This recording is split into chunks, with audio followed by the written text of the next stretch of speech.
बेशक आपको लग रहा हो कि डीडीए, नगर निगम, डूसिप यकायक दिल्ली की झुग्गियां तोड़ने और अतिक्रमण हटाने को लेकर इतने सक्रिय कैसे हो गए, लेकिन हकीकत में ऐसा नहीं है। केंद्र सरकार लंबे समय से दिल्ली की झुग्गियों का सर्वे करवा रही थी और किसी भी तरह इन झुग्गियों को यहां से हटाना चाहती थी। इसके लिए केंद्र की मोदी सरकार ने जहां झुग्गी वहीं मकान की एक रोचक योजना भी लॉन्च की। इस योजना के तहत सैकड़ों लोगों को घर मिले भी, लेकिन ये नारा रेगिस्तान में मृग मरीचिका से कम नहीं था। उदाहरण के लिए इसी साल जब जनवरी में पीएम मोदी ने अशोक विहार में रहने वाले 1675 झुग्गी वासियों को उनके नए घर की चाबियां सौंपी, तो किसी को अंदाजा नहीं था कि जून आते आते इस इलाके के बचे हुए झुग्गी वालों पर बुलडोजर चल जाएगा। जून में अशोक विहार में आने वाले जेलर वाला बाग की झुग्गियों को पूरी तरह ध्वस्त कर दिया गया। डीडीए का तर्क था कि घर उन लोगों को गिराए गए जो घर दिए जाने के लिए अपात्र थे। अब पूरी दिल्ली में यही फार्मूला अप्लाई हो रहा है। हजारों झुग्गी वालों को घर के लिए अयोग्य बताकर उजाड़ दिया गया। इसमें भूमिहीन कैंप, मद्रासी कैंप, तैमूर नगर, ओल्ड सीलमपुर, वजीरपुर और जेलर वाला बाग की बड़ी झुग्गी बस्तियां शामिल हैं। इसके चलते दिल्ली के हजारों झुग्गीवासी या तो खुले आसमान के नीचे रह रहे हैं या फिर कहीं महंगा किराया देकर टिके रहने की कोशिश कर रहे हैं। इसे लेकर बेशक विपक्ष ने काफी हंगामा किया हो, लेकिन बीजेपी की डबल इंजन सरकार का बुलडोजर लगातार गरजना जारी है। चुनाव से पहले तक गरीबों को जहां झुग्गी वहीं मकान का नारा देने वाली बीजेपी अचानक पलट कैसे गई, ये बड़ा सवाल है। एक्सपर्ट मानते हैं कि इसकी एक बड़ी वजह दिल्ली से आम आदमी पार्टी का हार जाना रहा। दिल्ली के गरीब झुग्गी वालों के पुनर्वास का काम दरअसल केंद्र और तत्कालीन केजरीवाल सरकार की टॉप प्रायोरिटी रहा है। गड़बड़ ये थी कि केंद्र किसी भी तरह गरीबों के मामले में केजरीवाल को आगे बढ़ता देखना नहीं चाहता था और केजरीवाल ने झुग्गी वालों के पुनर्वास के लिए जो योजनाएं बनाई उसमें अड़ंगे लगाता रहा।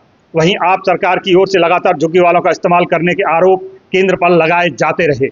इन दोनों के विवाद में झुग्गी वालों के पुनर्वास का प्लान भी परवान नहीं चढ़ सका।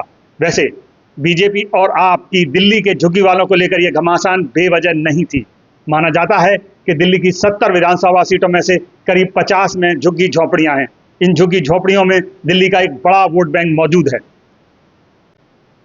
यह कहा जाता है कि दिल्ली की करीब 25 सीटों का फैसला झुग्गी झोपड़ियों के वोट से होता है। यह आंकड़ा भी गौर करने वाला है कि दिल्ली की करीब 1800 अवैध झुग्गी झोपड़ियों और कच्ची कॉलोनियों में 20 लाख से अधिक वोटर रहते हैं। यह वोट बैंक तय करता है कि दिल्ली में किसकी सरकार बनेगी। अरविंद केजरीवाल की आम आदमी पार्टी ने 2013 में मुफ्त बिजली पानी की घोषणा कर इस बड़े वोट बैंक को अपनी ओर मिला लिया। यह वोट बैंक पहले कांग्रेस को वोट करता था, लेकिन उसके आप की ओर चले जाने से दिल्ली में कांग्रेस का सफाया हो गया। इसका नुकसान बीजेपी को भी उठाना पड़ा। 2025 जनवरी में हालात बदले और बीजेपी ने झुग्गी वालों को कई लुभावने वादे कर दिल्ली का चुनाव जीत लिया। नतीजा हम सबके सामने है।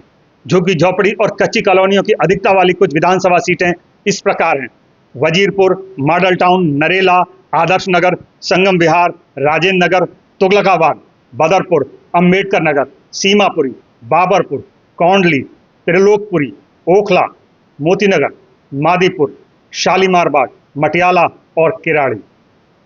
यहाँ खास बात जो गौर करने वाली है कि दिल्ली के झुग्गी वालों को घर देने की योजना दरअसल कांग्रेस के शासनकाल में बनी। 2005 से लेकर 2013 तक राजीव रत्न आवास योजना के तहत नरेला, बवाना से लेकर दिल्ली के कई इलाकों में कुल 35,000 EWS फ्लैट गरीब झुग्गी वालों के लिए तैयार कराए गए। लेकिन दिल्ली और केंद्र से कांग्रेस के जाने के बाद ये फ्लैट यूं ही वीरान पड़े रहे। वजह वही थी कि केंद्र में 2014 के बाद बीजेपी आई और 2015 में दिल्ली में केजरीवाल की आप सत्ता में आई। दोनों में झुग्गी वालों का बड़ा हितैषी कौन, इसकी होड़ लगी रही। इस होड़ में ये फ्लैट अटके रहे।